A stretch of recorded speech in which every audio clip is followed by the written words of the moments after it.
നമസ്കാരം. ബി സംസ്ഥാന vice president Gopalakrishnan ഗുരുവായൂരിൽ മത്സരിക്കുമ്പോൾ ഒരു കാര്യം പറഞ്ഞു.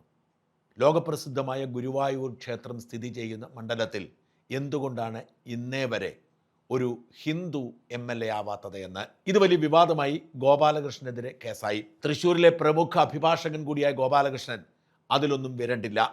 ഗുരുവായൂരിലെ MLA മാരുടെ പേര് വിവരങ്ങൾ ഉൾപ്പെട്ട ഒരു ഒന്നാം തരം ഹോർഡിങ്സ് സ്ഥാപിച്ചാണ് ഗോപാലകൃഷ്ണൻ ഇതിനെ നേരിട്ടത്. കേവലം ഗോപാലകൃഷ്ണൻ മാത്രമാണോ തെരഞ്ഞെടുപ്പിൽ മതവും സമുദായവും ജാതിയും പറയുന്നത്? എല്ലാ രാഷ്ട്രീയ പാർട്ടികളും സ്ഥാനാർത്ഥികളെ നിർണ്ണയിക്കുന്നതും മന്ത്രിമാരെ തെരഞ്ഞെടുക്കുന്നതുമൊക്കെ ഒരു പരിധിവരെ ജാതി നോക്കിയല്ലേ? എല്ലാ സമുദായ നേതാക്കളും മതത്തിൻ്റെയും ജാതിയുടെയും പേരിൽ കണക്ക് പറഞ്ഞല്ലേ സീറ്റ് ചോദിക്കുന്നത്? വെള്ളാപ്പള്ളി നടേശനും സുകുമാരൻ നായരും സമസ്തയും കത്തോലിക്ക സഭയും ഒക്കെ മാറി മാറി നേതാക്കളോട് ആവശ്യപ്പെടുന്നത് അവരുടെ ആളുകളെ സ്ഥാനാർത്ഥിയാക്കണമെന്നല്ലേ? അതൊക്കെയും ജാതിയും സമുദായവുമല്ലേ? നമ്മുടെ നാട്ടിലെ തെരഞ്ഞെടുപ്പിനെയും സാമൂഹിക ജീവിതത്തെയും ജാതിയും മതവും സ്വാധീനിച്ചിടത്തോളം മറ്റൊന്നും സ്വാധീനിച്ചിട്ടില്ല എന്നത് വാസ്തവമാണ്. എല്ലാവർക്കും അവരുടെ സമുദായത്തിലുള്ളവർ ജയിക്കണം. മുസ്ലിം ലീഗ് ഒരു മതേതര പാർട്ടിയാണ് എന്ന് പറയുമ്പോഴും അവർക്ക് 27 സീറ്റിൽ ഒരു സീറ്റിൽ മാത്രമാണ് മുസ്ലിം അല്ലാത്ത ഒരു സ്ഥാനാർത്ഥിയെ നിർത്താൻ കഴിഞ്ഞത്. കേരള കോൺഗ്രസിൻ്റെ അവസ്ഥയും അങ്ങനെ തന്നെയാണ്. കോൺഗ്രസ് പാർട്ടി ഹിന്ദുവിനും ക്രിസ്ത്യാനിക്കും മുസൽമാനും എന്ന നിലയിലല്ല, ഈഴവർക്കും നായർക്കും ബ്രാഹ്മണനും നാടാർക്കും വിശ്വകർമ്മർക്കും മാർത്തോമാക്കാർക്കും യാക്കോബക്കാർക്കും ഓർത്തഡോക്സുകാർക്കും ഒക്കെയായി വീതിച്ചു കൊടുക്കുന്നു. അതെ, പല ജില്ലകളിലെയും സീറ്റ് വിഭജനത്തിൻ്റെ അടിത്തറ പോലും ജാതിയും സമുദായവുമാണ്. ആ ജാതി സമുദായ സമവാക്യങ്ങൾ തെറ്റിയാൽ സമുദായ നേതാക്കൾ ബഹളം വെച്ചുകൊണ്ട് രംഗത്തിറങ്ങും. പക്ഷെ നമ്മളൊക്കെ എന്നിട്ടും പരസ്പരം പറയും, ഇത് മതേതര കേരളമാണ്, ഇവിടെ ജാതിക്കും മതത്തിനും ഒരു പ്രസക്തിയുമില്ലെന്ന്. ഇതിൻ്റെ ഏറ്റവും പീക്കായുള്ള ഒരു ഓഡിയോ ക്ലിപ്പ് ഞാൻ പ്രേക്ഷകരെ കേൾപ്പിക്കാം. ആരാണ് ഈ ഓഡിയോ ക്ലിപ്പിലെ കഥാപാത്രമെന്ന് എനിക്കറിയില്ല. അദ്ദേഹം ഒരു CSI നാടാരാണ് എന്ന് തീർച്ച. നാടാർമാർ എല്ലാ വിഭാഗത്തിലുമുണ്ട്. ഹിന്ദുവിലും ക്രിസ്ത്യാനിയിലുമുണ്ട്. ക്രിസ്ത്യാനിയിൽ തന്നെ ഒരുമാതിരിപ്പെട്ട എല്ലാ വിഭാഗത്തിലുമുണ്ട്. ലത്തീൻ കത്തോലിക്കനും CSIയും മലങ്കര കത്തോലിക്കനും ഒക്കെ നാടാരാണ്. അതിൽ തന്നെ ഏറ്റവും കൂടുതൽ നാടാൻ ജാതിയുള്ളത് CSIയിലാണ്. ഈ ഓഡിയോ ക്ലിപ്പ് ആവേശത്തോടെ പറയുന്നു, തിരുവനന്തപുരത്ത് 4 മണ്ഡലങ്ങളിലെ സ്ഥാനാർത്ഥി CSI നാടാരാണ്. വെറും നാടാരായ പോരാ, CSI നാടാരാവണം. അതുകൊണ്ട് CSI നാടാന്മാരെ ഒരുമിച്ച് 4 മണ്ഡലങ്ങൾ കിട്ടിയതുകൊണ്ട് രാഷ്ട്രീയം നോക്കാതെ വോട്ട് ചെയ്ത് വിജയിപ്പിക്കണം. അരുവിക്കരയിൽ CPMന്റെ സിറ്റിംഗ് MLA സ്റ്റീഫനാണ് CSI നാടാർ. അതുകൊണ്ട് അരുവിക്കരക്കാർ സ്റ്റീഫന് തന്നെ വോട്ട് ചെയ്യണം. കാട്ടാക്കടയിൽ കോൺഗ്രസ് സ്ഥാനാർത്ഥിയായ MR ബൈജുവാണ് CSIക്കാരനായ നാടാർ. അതുകൊണ്ട് സിറ്റിംഗ് MLA സതീഷിനെ തോൽപ്പിക്കണം. നെയ്യാറ്റിൻകരയിൽ CSI നാടാരായ ശക്തൻ നാടാരും ആൻസലനും തമ്മിലാണ് മത്സരം. അതുകൊണ്ട് വോട്ടർമാരുടെ ഇഷ്ടത്തിന് വിട്ടിരിക്കുന്നു. ആർക്ക് വേണമെങ്കിലും വോട്ട് ചെയ്യാം. രണ്ടുപേരും നമ്മുടെ കമ്മ്യൂണിറ്റി ആയതുകൊണ്ട് ആരെങ്കിലും ഒരാൾ ജയിച്ചാൽ മതി. കോവളത്താണ് കുഴപ്പം. കോൺഗ്രസിൻ്റെ സിറ്റിംഗ് MLA വിൻസെൻ്റ് ലത്തീൻ കത്തോലിക്കനാണ്, നാടാരല്ല. നാടാൻ ആണ് എന്നൊക്കെ അവകാശപ്പെടുന്നത് വ്യാജമാണ്. ഭഗത് റൂഫത്ത് ആണ് അവിടുത്തെ LDF സ്ഥാനാർത്ഥി നാടാർ.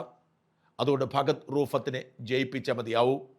എത്ര ദയനീയമായ അവസ്ഥയിലാണ് നമ്മുടെ വോട്ടിംഗ് പാറ്റേൺ പോകുന്നത്, വോട്ട് ചോദിക്കുന്നത് എന്നത് ഇത് കേൾക്കുമ്പോൾ തോന്നും. ആ നാണം കെടുത്തുന്ന ഓഡിയോ കേൾക്കുക. നമ്മുടെ ഇപ്പോൾ നടക്കാൻ പോകുന്ന ഇലക്ഷനിൽ നമ്മുടെ സമുദായം, അതായത് CSI SIUC നാടാർ കമ്മ്യൂണിറ്റിയിൽ നിന്ന് 4 പേര് മത്സരിക്കുന്നുണ്ട്. ഒന്ന് അരുവിക്കരയിൽ സ്റ്റീഫൻ, അദ്ദേഹം CSI സഭാംഗമാണ്, നാടാർ SIUC ആണ്. അതുപോലെ തന്നെയാണ് നമ്മുടെ കാട്ടാക്കട മണ്ഡലത്തിൽ മത്സരിക്കുന്ന MR ബൈജു, അദ്ദേഹവും CSI സഭാംഗമാണ്, SIUC ആണ്, SIUC നാടാരാണ്. അതുപോലെ നെയ്യാറ്റിൻകര മണ്ഡലത്തിൽ മത്സരിക്കുന്നത് K ആൻസലനും N ശക്തനും, രണ്ടുപേരും നാടാർ SIUC CSI ആണ്. അതുപോലെ തന്നെയാണ് കോവള മണ്ഡലത്തിൽ മത്സരിക്കുന്ന ഭഗത് റൂഫസ്, അദ്ദേഹവും CSI SIUC നാടാറാണ്. അപ്പോൾ നമ്മളിതിൽ മനസ്സിലാക്കേണ്ടത്, നമ്മൾ ചരിത്രത്തിൽ ആദ്യമായിട്ടാണ് നമുക്കിങ്ങനെ 4 നാടാർ 4 മണ്ഡലത്തിൽ കിട്ടിയത്. ഇപ്പം നമ്മൾ പാർട്ടി നോക്കാതെ നമ്മൾ CSI എന്ന് പറയുന്ന സമുദായം, നാടാർ SIUC CSI സമുദായക്കാർ ഒത്തൊരുമയോടെ നിന്ന് കഴിഞ്ഞാൽ നമുക്ക് ഈ 4 പേരെ നമുക്ക് ഈ പാർലമെന്റിൽ എത്തിക്കാൻ പറ്റും. ഇങ്ങനെ വന്നാൽ തന്നെ നമ്മുടെ ശക്തി തെളിയിക്കാൻ പറ്റും. 4 മണ്ഡലങ്ങളിൽ നമ്മളെ കണക്കെടുത്താൽ തന്നെ CSI SIUC നാടാർ 10 ലക്ഷം പേരിന് മേളിലായി ഈ ജില്ലയിൽ എന്ന് പറയുമ്പോൾ നമ്മൾ സിമ്പിളായിട്ടുള്ള ഒരു കണക്കാണ്.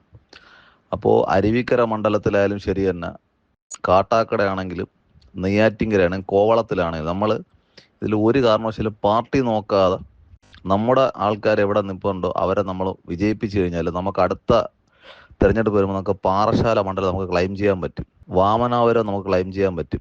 അപ്പോൾ ഇങ്ങനെ കുറേ അവസരങ്ങൾ നമുക്കിപ്പോൾ വരുന്നുണ്ട്. അപ്പോൾ നമ്മളത് ബുദ്ധി ഉപയോഗിച്ച് നമ്മൾ ചെയ്തു കഴിഞ്ഞാൽ നമുക്കിത് നേടിയെടുക്കാൻ സാധിക്കും. അത് വരും തലമുറയ്ക്കും വരും ദിവസങ്ങളിലും നമ്മുടെ സമുദായത്തിൽപ്പെട്ട പലർക്കും ഒരുപാട് ഗുണം ചെയ്യും. അതുപോലെ തന്നെ ഇന്ന് ശ്രദ്ധയിൽപ്പെട്ട ഒരു കാര്യം, നമ്മുടെ കോവള മണ്ഡലത്തിൽ മത്സരിക്കുന്ന എം വിൻസെന്റ്, അദ്ദേഹം ലറ്റിൻ കത്തോലിക്ക മുക്കുവ സമുദായ അംഗമാണ്. അദ്ദേഹം വോട്ട് പിടിക്കുന്നത് ചില സ്ഥലങ്ങളിൽ പോകുമ്പോൾ പറയും അമ്മ നാടാർ എന്ന് പറയും, ചില സ്ഥലങ്ങളിൽ പോകുമ്പോൾ പറയും അച്ഛൻ നാടാർ എന്ന് പറയും. അദ്ദേഹത്തിന്റെ അച്ഛനും അമ്മയും നാടാരല്ല, അവര് മുക്കുവരാണ്. അത് മറന്നുപോല്. ഈ പേരും പറഞ്ഞ് നാടാർ എന്ന് പറഞ്ഞ വികാരം കൊണ്ട് ഒരു കാരണവശാലും വിൻസെന്റിന് വോട്ട് ചെയ്യരുത്. അതുപോലെ തന്നെയാണ് അവർ അടുത്ത് ഒരു ട്രോള് ചെയ്ത് വിട്ടിട്ടുള്ളത് ഭഗത് റൂഫസ്, അദ്ദേഹം മുക്കുവ സമുദായത്തിന്റെ അംഗമാണെന്ന് പറഞ്ഞ് അടിക്കുന്നുണ്ട്. നിങ്ങൾ മനസ്സിലാക്കേണ്ടത്, എന്നോട് പലരും ചോദിക്കാറുണ്ട് എം വിൻസെന്റ് നാടാരല്ലേ? എം വിൻസെന്റ് നാടാർ സമുദായ അംഗമല്ല, അദ്ദേഹത്തിന്റെ അച്ഛനും നാടാരല്ല, അമ്മയും നാടാരല്ല, അദ്ദേഹത്തിന് നാടാർ സമുദായമായിട്ട് ഒരു ബന്ധവുമില്ല. നാടാർ സമുദായത്തെ വളരെയധികം പുച്ഛമാണ്.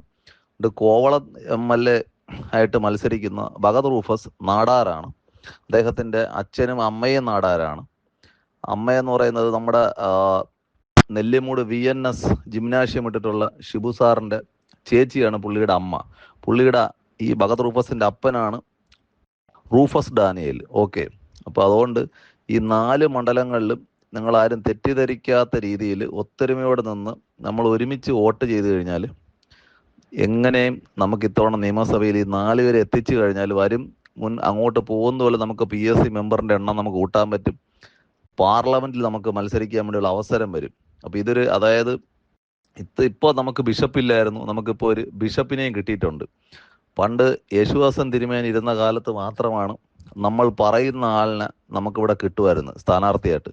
അതേപോലെ ഒരു അവസരം വീണ്ടും ദൈവമായിട്ട് നമുക്ക് കൊണ്ടുവന്നിരിക്കുകയാണ്. പക്ഷെ അത് മാക്സിമം നമ്മൾ പ്രയോജനപ്പെടുത്തുക. ഒരു കാരണവശാലും പാർട്ടി നോക്കി നിങ്ങൾ വോട്ട് ചെയ്യരുത്. അരുവിക്കരയിൽ നിങ്ങൾക്ക് എന്തെങ്കിലും രീതിയിലുള്ള റിലേഷനോ ബന്ധുക്കളോ ഉണ്ടെങ്കിൽ അവിടെ G. സ്റ്റീഫന് വോട്ട് ചെയ്യാൻ വേണ്ടി നിങ്ങൾ പറയുക. എന്ത് വില കൊടുത്ത് അദ്ദേഹത്തെ വിജയിപ്പിക്കുക. കേരളത്തിൽ ആര് ഭരിക്കും അതൊന്നും നിങ്ങൾ നോക്കരുത്. തിരിച്ച് കാട്ടാക്കട MR ബൈജുവിന് എന്ത് വില കൊടുത്ത് വിജയിപ്പിക്കുക. നെയ്യാറ്റിൻകര എന്ന് പറയുമ്പോഴേക്കും ആൻസലൻ ജയിച്ചാലും ശക്തൻ ജയിച്ചാലും നമ്മുടെ ആള് തന്നെയാണ്, അതൊരു പ്രശ്നമുള്ള കാര്യമില്ല. അതുപോലെ കോവള മണ്ഡലത്തിലെ എന്തൊക്കെ രീതിയിലുള്ള നമുക്കുള്ള ബന്ധുബലമുണ്ട് അത് ഉപയോഗിച്ച് എന്ത് വില കൊടുത്തും ഭഗത് റൂഫസിനെ വിജയിപ്പിക്കാൻ വേണ്ടി ശ്രമിക്കുക.